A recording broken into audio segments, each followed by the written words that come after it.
이어서 오늘 아침 신문 보겠습니다. 먼저 서울신문입니다.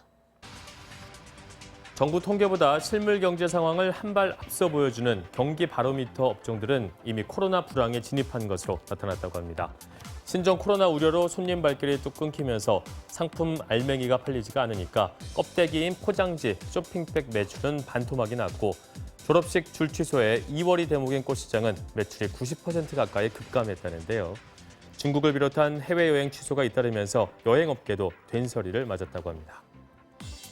신종 코로나의 지역사회 내 감염 가능성이 커지면서 정부가 급하게 내놓은 대책이 곳곳에서 허술하게 운영되고 있다는 내용입니다.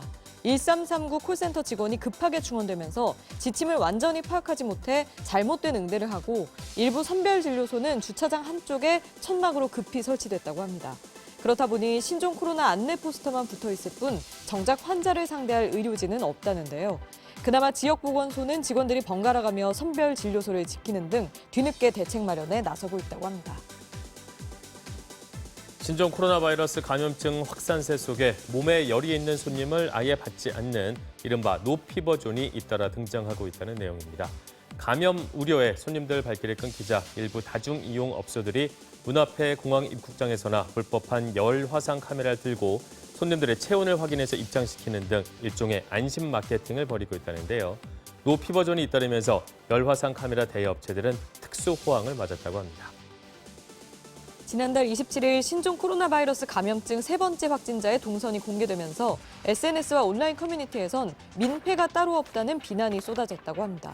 청와대 국민청원에도 세 번째 확진자의 신상을 공개하고 벌금을 물게 해달라는 글이 올라왔다는데요.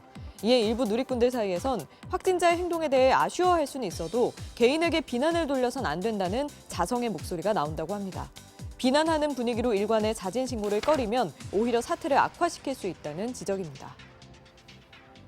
한편 신종 코로나 바이러스 감염증 확산으로 중국인 노동자를 고용하고 있는 국내 산업 현장에 비상이 걸렸다고 합니다.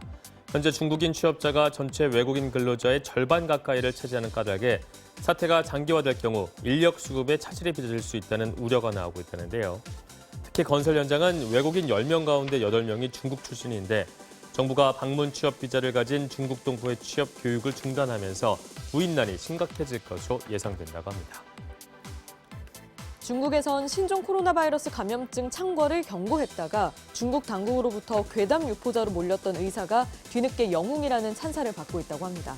신문에 따르면 이 의사는 지난해 12월 기침과 고열에 시달리는 환자들을 보고 몇몇 동료 의사와 바이러스 창궐을 경고하는 메시지를 중국 온라인망에 전파했다고 합니다.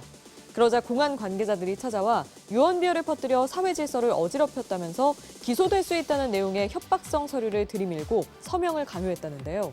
신종 코로나 사태가 걷잡을 수 없이 악화되자 중국 최고인민법원은 공안의 조치를 비판하는 내용의 성명을 냈고 우한시 당국도 그에게 사과했다고 합니다. 아침 신문 살펴봤습니다.